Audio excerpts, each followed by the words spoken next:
আল্লাহ সব লিখে থাকেন তো আমরা আমল করব কেন? আমরা কি করব? আমাদের কি করণীয়? তাকদীরের ক্ষেত্রে আল্লাহ নির্ধারিত বিষয় এবং কর্মের স্বাধীনতা উভয়ের সমন্বয় আকীদা কেমন হবে? আল্লাহ বিদ্যা, এটা সুন্দর প্রশ্ন। আল্লাহর নির্ধারিত আছে, আল্লাহ এই কর্ম করার জন্য আমাকে তৌফিকও দিবেন, চাইয়ে নিতে হবে। আল্লাহ কি নির্ধারণ করেছেন, এটা হচ্ছে রুবুবিয়তের জিনিস। রব তিনি জানেন কি নির্ধারণ, আমি কি জানি? আমাকে বলছেন শরিয়া অনুসারে চলতে। তিনি অবশ্যই নির্ধারণ করে রেখেছেন আমি কি এই যে হাত নাড়বো, এটা গত রাত্রে নির্ধারণ করেছেন হাত নাড়বো। আপনি এখানে উপস্থিত হবেন গত রাত্রে নির্ধারণ করেছেন। আবার এর আগে লাইলাতুল কদর নির্ধারণ করেছেন। আমার মায়ের পেটে নির্ধারণ করেছেন আমি এখানে আসব। আবার সৃষ্টির 50,000 বছর আগে নির্ধারণ করেছেন, তাই না, যে আমি এখানে আসব। এই নির্ধারণের কোনটা আমার জন্য লিখেছেন এটা আমি জানি না। আমার দায়িত্ব হচ্ছে ওটা ঈমান আনা। আল্লাহকে দেখি না, ঈমান আনছি। না দেখে তিনি আসেন, ঈমান আনছি। না দেখে তিনি লেখছেন, এটা ঈমান আনবো। কথা বলছেন কিনা? তিনি চান এটা ঈমান আনবো, কিন্তু আমার দায়িত্ব ঈমানের দুঃখ আনি যথেষ্ট না, শরিয়া মোতাবেক চলা। আল্লাহ শরীয়ত দিয়েছেন এটা অনুসারে চলার জন্য, আর তাকদীরের যেগুলো দিয়েছেন এগুলো হচ্ছে এটা মেনে ওটা মানার জন্য, আর এটা হচ্ছে চলার জন্য। পার্থক্য মানা চলা বুঝছেন? পার্থক্য বুঝেন? ওটা ঈমান আনবো যে আমার সব নির্ধারিত, ছোট বড় কুল্লু সগীরিন ওয়া কাবীরিন মুস্তাতান। কিন্তু আমাকে বলছে শরিয়া অনুসারে চলতে।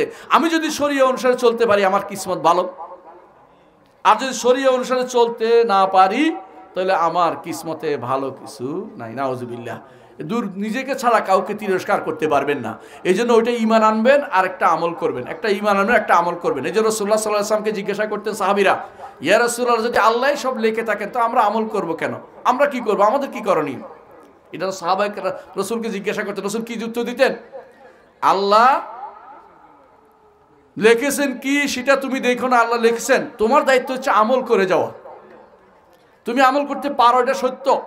কারণ দেখা যাচ্ছে আমি হাসতে পারি, মসজিদে যেতে পারি, সুতরাং বোঝা যাচ্ছে যে আমল করতে পারি। এটা আল্লাহ বলেন নাই যে তুমি করব বলে আমি লিখছি, এই জাতীয় গাঁজাঘুরি গল্প কুফুরি কথা তিনি বলেন নাই, রাসূলও বলেন নাই, কেউ বলেন নাই।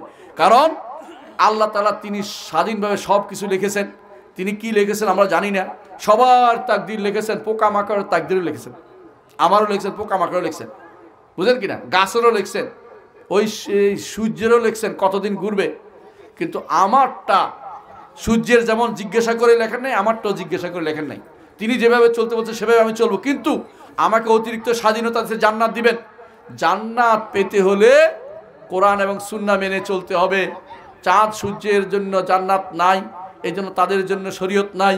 আমাদেরকে শরীয়ত দিয়েছেন, এটা মেনে চলতে পারলে আমি জান্নাতে যাব। কিন্তু আমি জানি না কে যাবে, আমরা কি যাবো কিনা বলতে আল্লাহর কাছে আশাবাদী থাকবো এবং আমল করতে থাকবো, দোয়া করতে থাকবো এবং হেদায়েতের দোয়া করবো সবসময়, ইহদিনাস সিরাতাল মুস্তাকিম। আল্লাহর কাছে তৌফিক চাইবো। যদি চাইতে পারি আমি সৌভাগ্যবান, যদি না চাই তাহলে দুর্ভাগা ছাড়া আর কিছুই না। আশা করি বিষয়টি বুঝতে পারছেন। শেখ আসলুদ্দিন কি আকল ও ফিতরা দ্বারা বুঝার বিষয় নাকি ওহী দ্বারা সাব্যস্তকারী? আগের প্রশ্নকারী লিখছি যে বুঝছি আমি। আসলুদ্দিন, দিনের মূল শুধুমাত্র কোরআন এবং সুন্নাহ যা আসছে সেটাকেই মূল মনে করতে হবে। কথা বুঝেন? এর মধ্যে আকলে সালিম এবং ফিতরাতুস সাওয়িয়া দুইটা সহযোগিতা করে। আরও একটা আছে ইজমাউল উম্মাহ, ইজমাউস সালাফ বলে ওইটাকে। দুইটা হচ্ছে মূল। এই দুইটার আসল হচ্ছে একটা ওহী দুইভাবে বিভক্ত, কোরআন এবং সুন্নাহ। এইটা দিয়ে আসলুদ্দিন সাব্যস্ত হবে। শুধু ফিতরাত দিয়ে অথবা শুধু আকল দিয়ে আল্লাহর অস্তিত্ব সাব্যস্ত হবে না। শুধু আকল দিয়ে আল্লাহর অস্তিত্ব সাব্যস্ত হবে না। এই জন্য আল্লাহ বলছেন ওয়ামা কুন্না মুআযযিবিনা হাত্তা নাবআসা রাসূলা, রাসূল না প্রেরণ করে কাউকে আমরা শাস্তিদাতা নই। আল্লাহ শাস্তি দেবে না। কারণ এই জন্য যে ব্যক্তি ফাতরাতে মারা গেছে অর্থাৎ দুই নবীর মাঝখানে মারা গেছে, ঈমান কুফরি করে নাই কিন্তু শরীয়ত মেনে চলে নাই, এবং যে বাচ্চা ছোট আছে এবং যে পাগল দুনিয়াতে মানুষের ডিলেম আসছে, বিবেক ছিল না, হাসরের দিন আল্লাহ তাকে পরীক্ষা করে তারপর জান্নাত জাহান্নাম নির্ধারণ করবেন। কারণ তারা শুধু আকল দিয়ে আল্লাহকে পাওয়া সম্ভব না, আল্লাহর ওহী লাগবেই। হ্যাঁ, আকল এবং ফিতরাত এই দুইটা আল্লাহর বিধানের মুআফিক হয়, একরকম হয়, কখনো বিরোধী হয় না, সহযোগিতামূলক। এই দুইটা থাকে। তিনটা হচ্ছে সহযোগী উৎস। একটা হচ্ছে ইজমাউস সালাফ, ইজমাউল উমাম, আর একটা হচ্ছে 2 নম্বর হচ্ছে আকলে সালিম, বিশুদ্ধ আকল, ভুল আকল না। আর ফেতরাতুস সাওয়িয়া, অর্থাৎ বিশুদ্ধ ফেতরাত, যাতে কোনো তার মধ্যে কোনো খারাপ কিছু ঢুকে নাই, এমন ফেতরাত স্বভাবজাত। এই তিনটা সহজ